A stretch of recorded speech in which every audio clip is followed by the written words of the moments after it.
People want to live better. They want more jobs and better jobs. Lower interest rates for business loans and, say, better heating during winter.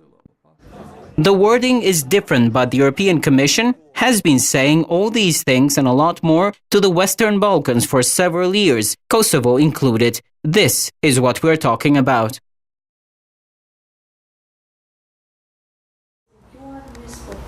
Although she never wanted to leave Kosovo, Grace understood the youth trying to migrate illegally. For 2 years, she struggled with finding a job until she was hired by Pestova, a factory in the town of Ushtri. Kom pas shumë depresion se mu ka duk Kosova si një vend që kur asnjëri nuk ka me mujt abden me punu punën që ka ai e don. Tash ndina shumë mirë, jam shumë e qetë edhe me shumë vullnet e punoj punën tam. Gresa is one of the 26 new employees at the factory that cultivates and sells potatoes and its byproducts. The owner, Bedri Kosumi, proudly says the expansion of his company happened thanks to grants from the European Union, Kosovo's Ministry of Agriculture, and the recently lowered interest rates for business loans. Dhe kjo na ka dhënë hapësinë që ne të krijojmë një biznes më stabil. Fjala është për produkte të reja nga patatja, që shumë shpejt do të jenë në treg, dhe normalisht që kur ka investime të reja, ka edhe vende të reja të punës.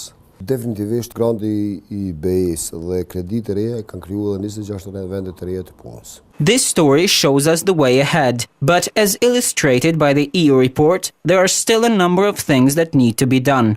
The European Commission's report observed that limited progress has been made by Kosovo towards becoming a functioning market economy, blaming primarily informality and corruption. To tackle these issues, the EU works with Kosovo institutions in order to ensure the legislation is in compliance with EU standards on anti-corruption.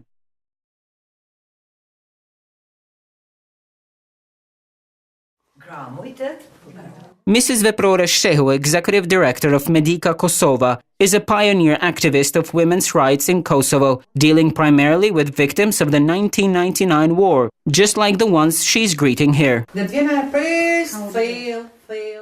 There is quite a big connection between being a survivor of war violence and at the same time trying to survive on day-to-day basis with all the challenges, gender discrimination, inequality, and different kinds of challenges because of patriarchal environment still quite strong in our society. EU grants have been actively helping the economic empowerment of Kosovo women, including women who have been the victims of war, so that they themselves can challenge these patriarchal structures.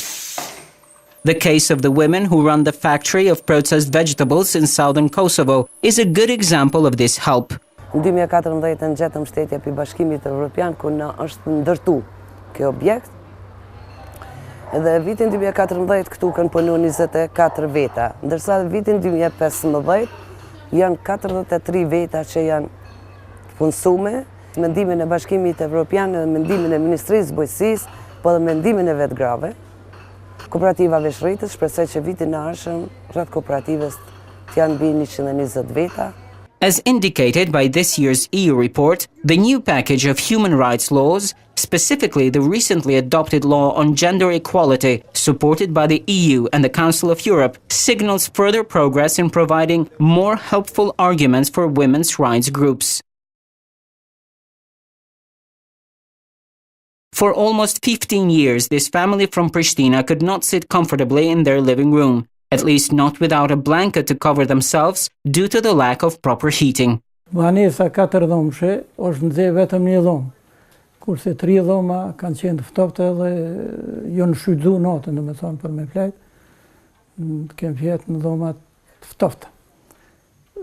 Shkaku dihet rryma shumë shtrejt, me nxehtë çdo dhomë.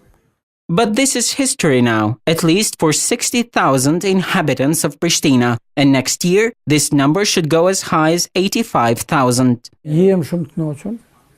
Kem zemje 24 orë.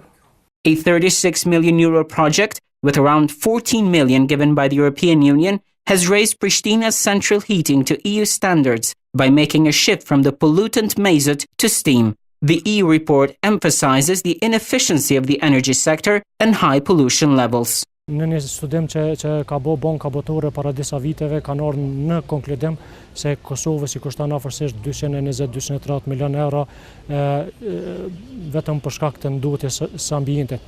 Një prej ndosave më të madh dihet se është sektori energjetik, edhe ky duhet me kon targeti i qeverisë Kosovës për me zvogëlu ndikimet negative mjedis. These are just some of the issues addressed in the European Commission's report on Kosovo. The goal of the EU is to help direct Kosovo towards concrete political, economic and social development. The EU does not just measure the progress, it supports it actively, both politically and through financial assistance.